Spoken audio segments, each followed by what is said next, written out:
we have summits. We may not have many more summits for a little while. This is Ben Ayers, and this is your Daily Dispatch for today, May 11th on Everest.Live.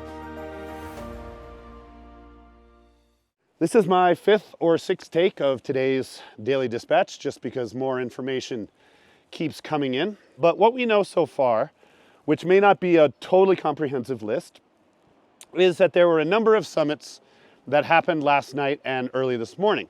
Last night around 10 p.m., Dawa Finjhok, a local Sherpa who's trying to climb Everest, Lhotse, and Makalu within 24 hours, summited Everest, and then he proceeded to summit Lhotse at 5:30 this morning. While he was summiting Lhotse, there was a group of 3 Chinese climbers that reached the summit of Mount Everest with 3 of their Sherpa guides.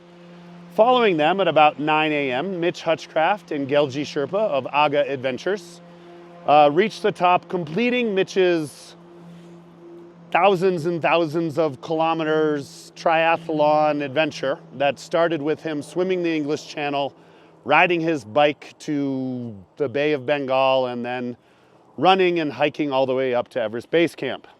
Mitch and Gelji also went pretty much directly from Camp 2 to the summit, only spending a few hours at Camp 4. That was a similar path taken by a Kyrgyzstani woman who became the first Kyrgyzstani woman to reach the summit, and she had 2 Sherpa guides supporting her.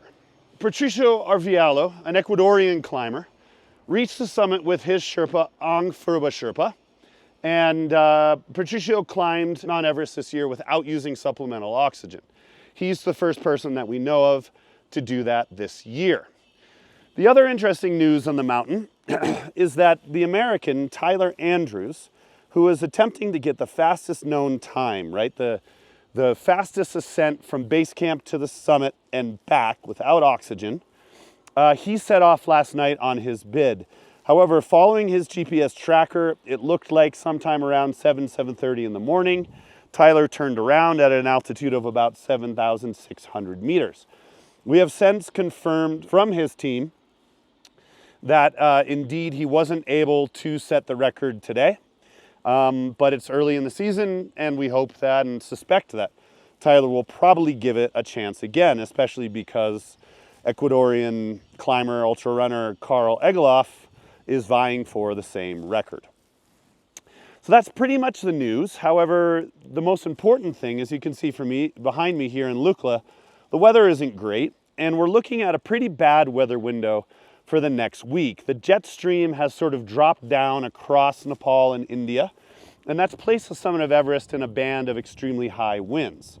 There are some climbing groups at Camp 2 and Camp 4 that are hoping to go to the summit tonight, but nobody really knows if that's a good idea or if it's even possible.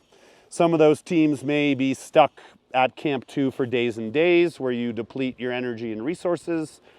But then again, they may be positioned to take advantage of a break in the weather, because as we know, weather is hard to predict, even if you're really trying hard to predict it, which everybody right now on Mount Everest is doing. So that's really exciting that we've seen this successful first wave, that everybody's healthy, everybody is on their way down right now, and let's hope for some safe days to come as the weather maybe requires everyone to take a break and pause a little bit. This is Ben Ayers for Everest Live, and we'll talk to you tomorrow.